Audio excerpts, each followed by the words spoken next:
These are some examples of some of the most iconic images of NBA history. Us NBA fans have seen these images so many times that they've essentially been branded onto our brains. These are the moments and images that define the NBA's rich history and define the legacies of some of the greatest players to ever live. With all of this being said, these pictures tell a story that often go deeper than many of us realize. They're more than just cool images, they're encapsulated moments that were the climax of a sequence of events. They're the moments that were immortalized because of the vast and legendary stories they tell.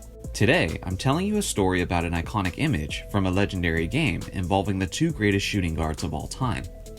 The year is 2003. Kobe Bryant is in the early years of building his legacy, as the Los Angeles Lakers are the defending NBA champions looking for their fourth straight title. Meanwhile, Michael Jordan's legacy has been cemented for years. He turns 40 years old in just 8 days, and his Washington Wizards are battling for a playoff berth, currently sitting in the 8th and final playoff spot in the Eastern Conference. All of that is put on hold entering this weekend in February, as Jordan is looking for an enjoyable send-off, participating in his final All-Star game, while for Kobe, it's just another weekend of doing Mamba things. Vince Carter was voted as a starter for the Eastern Conference, and deservedly so with his elite play on the court. But this was all about Jordan's final All-Star game, and so Carter opted to give his starting spot to MJ. Let's take a moment to just marvel at the talent in these starting lineups. In the East, you have 3 of the greatest perimeter scorers of all time, and one of them is the GOAT. Then on the interior, you have one of the greatest defenders ever, and then throw in Jermaine O'Neal, who was a legit star at the time for the Pacers. In the West, you have the scariest front line maybe ever, you have the Mamba, no need to say more, and then you have Stevie Franchise, who was a rising superstar before injuries got in the way. What a time to be a fan of NBA basketball. On a side note, Shaq was basically the greatest sixth man of all time because Chinese voters loved themselves some Yao Ming. Game underway now, and it's actually sloppy to start. The amount of defense being played is surprisingly high by the All-Star Game starters, but the turnovers are also through the roof. Along with the sloppiness of the teams, there was also an incredibly slow start from Jordan, who was looking to assert himself, but missed his first 7 shots of the game. It looked as if we were going to have a weak All-Star game, but things would pick up dramatically. The offense picks up in the second quarter with much more open basketball, but a lot of that had to do with a relaxed defense. Halfway through the second quarter, the defense picks up again, and the cause is clear to commentator Mike Fratello. You know why the game has settled back down again? Because Michael Jordan's on the floor is one of the reasons. Kobe Bryant for the other team. Both of those guys bring a sense of order to the game. Jordan and Kobe played the first quarter, and their intensity kept the team's defenses up. When they sat, the game became more relaxed. When they returned, it was intense again. The 2 greatest players in this contest were also the 2 that would set the tone and leave their imprint on this game as a whole. Into the second half, and Jordan begins to find his groove. Then at the free throw line, he became the all-time leader in all-star scoring. 2 minutes left in the fourth quarter now, and Jordan continues his strong play down the stretch, with this incredibly tough shot in the heart of the defense, which makes it an 8-point game. The West was far from done, and responded with a series of baskets in the paint and stops on the defensive end.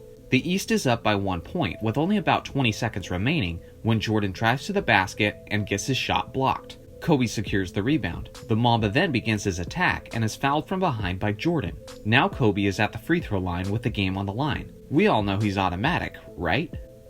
Not this time. And now Jordan's letting him hear about it. Must make free throw for Kobe. And he buries it, tying the game at 120. Out of the timeout, and now it's MJ's turn, with a solid defender and Sean Marion right on him. He goes for the fadeaway, and comes up short. We're going to overtime. If you thought the theme between Jordan and Kobe was going to change in overtime, think again. This is where the heir apparent asserted himself. Kobe was leading the charge for the West, scoring and assisting in all but one of the West's baskets in overtime. Collectively, the East was playing well too, and all this set up yet another opportunity for MJ to make his mark on the game's final moments. Game is tied. Jason Kidd gets the ball to Jordan, who's got Sean Marion draped all over him. He drives to the baseline and hits an incredibly tough fadeaway to put the East on top. The crowd is ecstatic, his teammates are loving it, and all seems right in the basketball universe, as Jordan once again appears to have made an iconic game winner, this time in his final All-Star game, in what is a beautiful send-off to the greatest player of all time. But there's still 3 seconds left on the clock. And on the opposing team, there's one man who's aspired to be better than Jordan throughout his entire playing career. One man who's just too damn competitive to simply lay over and let Jordan have this moment all to himself. One man who will do whatever it takes to win, regardless of who it affects and what it disrupts. Inbounds pass goes to Kobe. He shoots a contested corner 3 and is fouled.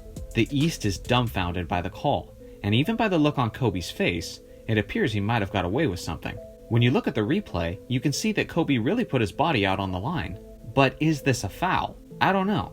You tell me. But what I do know is that Kobe did everything he could to sell it. 2-point game and 3 free throws coming for the Mamba. Kobe barely makes the first one. Second free throw is up, and Kobe misses that one.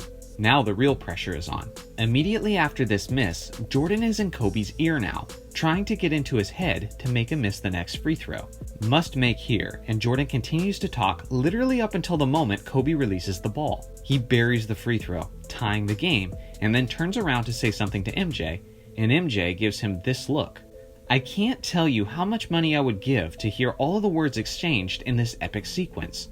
East calls a timeout with 1 second left. It's a catch and shoot situation. You know who the ball is going to. Jason Kidd inbounds to Jordan, but this time Shawn Marion is ready for it and blocks his shot. With the buzzer sounding in a tie, this made this game the only All-Star game in NBA history to go to a double overtime. Heading into this second overtime, Jordan was a near 40-year-old man who had just logged 36 minutes in an exhibition game, and this is taking place in the middle of the season, where the Wizards are sitting in the 8th spot with Jordan fighting to lead his team to the playoffs. Heavy minutes was not something Jordan was planning on doing. The plan may have been to give him a rest and bring him back to close the final few minutes, but that would not end up happening. Because after Garnett scores on the first possession, Fratello once again sounds like a genius, saying this. If I was Isaiah Thomas right now, I'd really be worried about this team on the floor. I know he's trying to give guys minutes in the game, but the Western team that's on the floor has been out there. They're warmed up. They're active. You're bringing a couple guys in cold. You're very small right now. This could be a quick 8-zip, 9-0 burst for the Western Conference to start this next overtime. And that is exactly what happened. Kevin Garnett led the charge, getting a series of baskets, and then Kobe iced the game, hitting a 3 and pushing it to a double-digit lead for the West, which the East would never recover from. The final score ended up being a 155-145 victory for the West, and Kevin Garnett would be named the game's MVP. In my opinion, this is the most legendary All-Star game of all time. And not because it was necessarily the best All-Star game from a pure basketball standpoint, but because of the fact that it was a great game to go along with all the icons and all the symbolism. We got to see MJ and Kobe battle it out, while appreciating the similarities between the two greats. It also symbolized a passing of the torch between these two legends. Right as Jordan was making his exit, Kobe was taking over, and after the recent passing of the Mamba, this all means even more to me now. Let me know in the comments section which All-Star game was the best ever and why that's your choice. Thanks for watching as always. Make sure to like and subscribe for more NBA content, and I'll see you guys in the next video.